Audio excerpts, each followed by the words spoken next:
Oi pessoal, aqui é o João da Alguma Coisa Eu Sei, tudo beleza? Pessoal, então, ah, hoje eu quero falar sobre Nimrod, conforme eu tinha dito no outro vídeo que eu falaria. Eu já tenho vídeos aqui falando sobre Nimrod no canal, vou até deixar aqui o link na descrição. E eu quero reforçar aqui alguns pontos para vocês. Mas antes eu preciso fazer uma analogia. Pessoal, imaginem a seguinte situação. Vamos supor que em um dado momento da história ocorra algum fato peculiar, digamos que, tipo assim, após alguns anos da ocorrência desse algo, alguém de caráter duvidoso relate esse algo de uma certa maneira diferente do ocorrido. E aí, depois disso, após mais alguns bons anos, imagine que um outro alguém surge, ó, né? Só que dessa vez seja alguém que tenha compromisso com a verdade. E aí esse outro alguém relate esse mesmo fato, né? Exatamente como ocorreu, né? Então, dito isso, nessa minha analogia, o fato do segundo alguém, né, ter relatado o fato em si depois do primeiro alguém não significa que o segundo copiou o primeiro. Ainda mais tendo em vista nessa analogia que o primeiro, né, que relatou tem o caráter duvidoso e o segundo não. Ou seja, o que estou querendo dizer, pessoal, é o seguinte: o dilúvio ele aconteceu literalmente. E tanto o lado do bem, Deus, né, e os anjos bons, quanto ao lado do mal, Satanás e a terça parte dos anjos caídos, ambos os lados presenciaram tal acontecimento. E essa história, ela estava sendo preservada, né, passando de geração em geração após Noé, né, através da narrativa oral, né. Porém, quando chegou na quarta geração de Noé, mais ou menos, teve um personagem que decidiu, né, declaradamente afrontar Deus, né, o famoso Nimrod. Então, de modo que, pessoal, se tornou um inimigo mortal de Deus, né, e quis aniquilar Deus da história, passando a servir outros deuses, entre aspas, né, que são demônios, anjos caídos. Então, nesse contexto, Nimrod ele foi usado por Satanás. E a partir daí, né, ele e os asseclas, né, do seu império, eles passaram a recontar a narrativa do dilúvio. Né? Inclusive como nesse período a construção dos grandes zigurates. Né? A Torre de Babel é um zigurate. Né? Na tentativa de alcançarem o céu e afrontarem a Deus, e também por temerem que Deus acabasse o mundo novamente através de outro dilúvio. Né? Então tenham em mente que, por que eu estou falando isso? Porque a linhagem de Cã, que era um dos filhos de Noé, né? Lembra, era Sem, Cã e Jafé, né? Ela foi amaldiçoada, a linhagem de Cã. Principalmente Canaã, filho de Cã, né? Por conta daquela questão lá envolvida, provavelmente teve ali um incesto, né? Que eles aproveitaram que Noé tinha se embebedecido com vinho, e aí foram lá e fizeram alguma coisa, né? Depois eu falo disso melhor. Mas teve uma maldição ali sobre a Canaã, sobre Cã e Canaã, né? Principalmente Canaã, o filho de Cã. E Nimrod vem dessa linhagem, né? Então logo, quando chegou em Nimrod, ele nutriu um ódio tremendo pelo verdadeiro Deus, e isso o motivou a tentar apagar, né, entre aspas, Deus da história, né? Daí então ele começou a difundir falsos ensinos religiosos, distorcendo, né, os verdadeiros fatos acerca de Deus e acerca do próprio dilúvio, né? Então o que ocorreu foi que alguns anos após isso, né, surgiram os primeiros registros de forma escrita desse acontecimento universal que foi o dilúvio. Só que quem registrou isso, né? Quem registrou isso foi a linhagem que Deus amaldiçoou, né? Quem registrou primeiro foi os povos da linhagem amaldiçoada, que vinha de Cã e Canaã, da qual descende Nimrod. E Deus permitiu que isso acontecesse, né? Tenha em mente que a linhagem que Deus abençoou foi a linhagem de Sem e também de Jafé, e não de Cã, né? E os outros filhos de Noé. Porém, Deus resolveu revelar a sua palavra de forma por escrita só a partir do surgimento de Moisés, centenas de anos após Nimrod. E o motivo para isso só Deus sabe. O que dá para supor é o fato de que o povo hebreu, que descende de Sem, eles, podemos dizer assim, que eles eram os mais atrasados da história, eram povos nômades, né? Nômades em certo momento, e Deus respeitou o amadurecimento mental e espiritual destes, né? A ponto de revelar a sua palavra só no momento exato, conforme a sua vontade. E este momento exato, por N razões, Deus o fez assim ser quando Moisés surgiu. Então, veja, ainda que mais tardio o relato do Gênesis bíblico, é o relato do Gênesis bíblico que é o verdadeiro. Já o relato das mitologias que o precedem são relatos distorcidos de um mesmo evento universal, o dilúvio, né, e toda a narrativa bíblica contemporânea dessa questão. E para você ter certeza disso que eu estou falando, para vocês terem certeza, é fácil, pergunte a si mesmos o seguinte: qual a versão da história Jesus endossou? A do Gênesis bíblico, né, o Pentateuco, a Torá, escrito por Moisés, ou a das mitologias sumérias, babilônicas, etc., pessoal? Jesus endossou os escritos de Moisés, e Jesus existiu, né? Aliás, existe. Não é e nem foi um mito, Jesus Cristo. Jesus é Deus, né? Creio que por hora essa explicação já sane a dúvida de muitos que falem: pô, mas como que a Bíblia é o relato verdadeiro se a mitologia explicou antes a questão do dilúvio, etc., né? Então, outra coisa que eu posso dar aqui para vocês como dica: procurem por Mircea Eliade, né? Leia o livro, né, do Tratado História das Religiões do Mircea Eliade, né? É simplesmente o maior antropólogo da história, esse cara aí, né? Em sua obra ele reconhece a herança comum de vários mitos saídos de Babilônia. Então chama Tratado da História das Religiões. É muito simples, vocês comparem os mitos, você vai achar semelhança entre os povos que nunca tiveram contato entre si, né?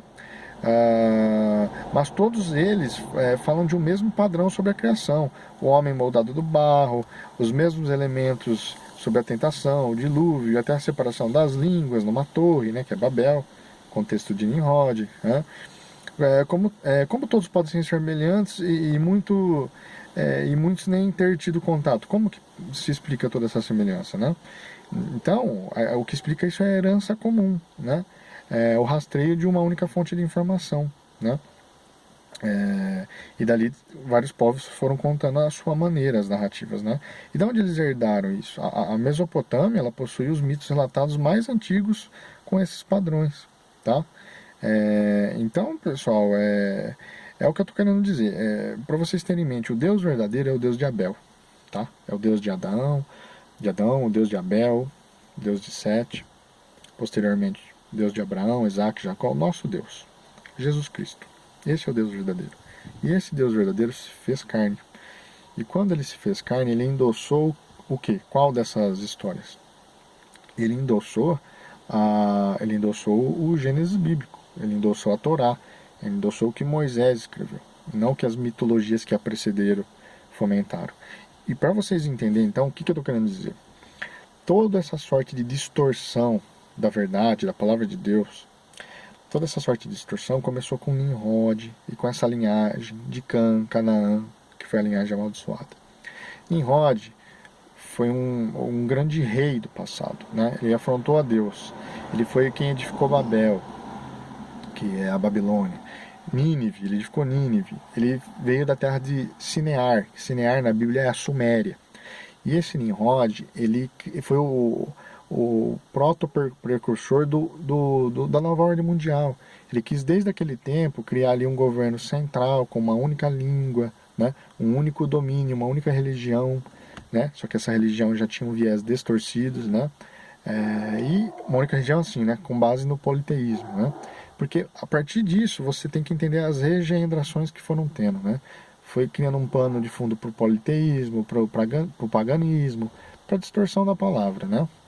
E ocorre, pessoal, que tudo converge ali para Nimrod, que estava sendo energizado por Satanás. Então vocês têm que ter isso em mente, porque quando a gente fala de epopeia de Gilgamesh, quando a gente fala desses tipos de narrativas que são até registradamente falando, são anteriores ao Gênesis bíblico, eles apenas estão contando os fatos de uma maneira como não foram. Eles apenas estão recontando aquilo que já existia como narrativa oral entre a linhagem abençoada por Deus, né? A linhagem dos semitas, né? Eles já preservavam a verdadeira história do dilúvio, né? A verdadeira revelação de Deus. Porém, a outra linhagem, a banda de Canaã, eles distorceram de maneira deliberada. E isso começou, essas distorções mais assim de forma enfática, né, incidente, a partir do advento de Nimrod na história. Então o que eu estou querendo dizer? Inclusive, outra coisa, os zigurates, a Torre de Babel era um zigurate. Essas grandes construções, elas se explicam pelo fato de que, além de eles quererem atingir o céu, né, e essa questão toda de confrontarem Deus, também pelo medo. Eles temiam que o Deus, né, o nosso Deus, ele destruísse novamente o planeta com um dilúvio. É isso que esse povo temia. E então Nimrod é o grande precursor aí da nova ordem mundial. É o cara da qual tentou resgatar os conhecimentos do mundo pré-diluviano caído. Né?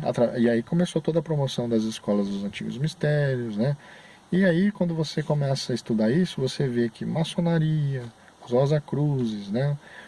Várias sociedades, eles se inspiraram, né? Tentaram, como se diz,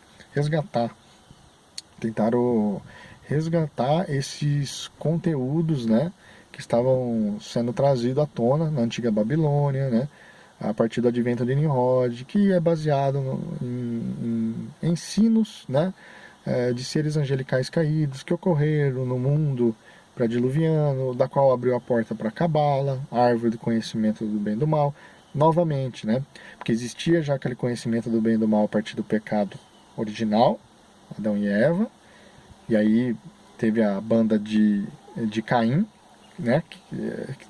Você vê que teve um paralelo com a linhagem de Caim e a linhagem de Cã e Canaã. Então teve ali, e isso abriu as portas para Satanás e seus seres maus agirem, né?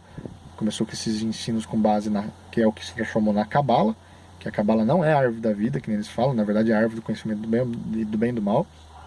Então o fruto do conhecimento proibido tem muito a ver com aquilo que inclusive eu já falei aqui, né? Da pinha, né? Da pinha, do enxerto, da glândula pineal, né? Eu já até expliquei aqui em outros vídeos que esses seres caídos fizeram na humanidade. Então, pessoal, para mim não me perder aqui no raciocínio, o Nimrod tenta resgatar esses conhecimentos frutos, né, da árvore do bem e do mal que eram difundidos no mundo pré-diluviano pelos seres angelicais caídos, e quando ele resgata isso no mundo pós-diluviano, ele tenta criar um protótipo de nova ordem mundial, mas Deus vai lá e intervém, confunde a língua dos homens, e aí começa as bases do politeísmo e do paganismo. E aí, essa linhagem, porque ela tinha um conhecimento assim mais avançado, porque Satanás meio que se antecipou nessa questão, eles foram os primeiros a registrar essas histórias do dilúvio, etc. Só que eles registraram a partir de um ponto de vista, né, da antiga serpente, a partir do ponto de vista de pessoas influenciadas pela antiga serpente, né? E aí teve distorções, aquela questão das meias verdades que eu já falei que Satanás sempre se vale para criar suas mentiras, né? E aí, algumas centenas de anos depois, 400, 500 anos depois, vem os escritos de Moisés, de Deus revelando como realmente ocorreram os fatos, como realmente foi a história, tá? Então não é que um plagiou o outro, é que cada um contou sobre o seu ponto de vista, mas o ponto de vista que condiz com a realidade é o ponto de vista bíblico, e o ponto de vista bíblico, relatado em Gênesis, na Torá, etc., é o que Jesus Cristo endossou, e Jesus Cristo é Deus, certo? Se a história correta fosse a que as mitologias contavam, os mitos babilônicos, os mitos sumérios, Jesus teria dito. Porém não, o que ele disse, ele endossou a perspectiva de Moisés. E aí ele sempre falou assim, inclusive, em uma certa ocasião: se vocês não creram nem em Moisés, como vão crer em mim? Como crerão em mim? Então é essa a indagação que eu deixo para quem acha que a Bíblia é um plágio, uma cópia de mitos que a precederam, né? E Nimrod, ele tem um papel importante então em toda essa questão aí. Ele que acabou instaurando as bases do politeísmo, do paganismo, né? É dentro desse contexto que eu estou falando. E as sociedades secretas, maçonaria e afins, eles tentam resgatar, né? Sempre essas linhagens amaldiçoadas por Deus em seus ritos. Tubal-Caim, que era descendente de Caim, por exemplo, e vários outros. Então vocês podem ver que não é coisa boa, né? Só que isso é um engano sutil. Você tem que saber, tem que conhecer a história bíblica a fundo para saber desmascarar esses caras. Então, pessoal, o que eu queria falar sobre Nimrod dessa vez é isso, tá? Essas informações complementam aquele vídeo que eu já tinha feito no começo do canal sobre Nimrod. Eu vou até deixar aqui no link da descrição. E é isso aí, pessoal. Se eu lembrar de mais coisa para falar, eu faço um outro vídeo e trago informações para vocês. Se vocês gostaram desse vídeo, peço que curtam, que compartilhem, que dêem uma força pro canal, pessoal. E se inscrevam, né? Se inscrevam, assinem o sininho. E é isso aí, pessoal. Até a próxima. Fiquem com Deus.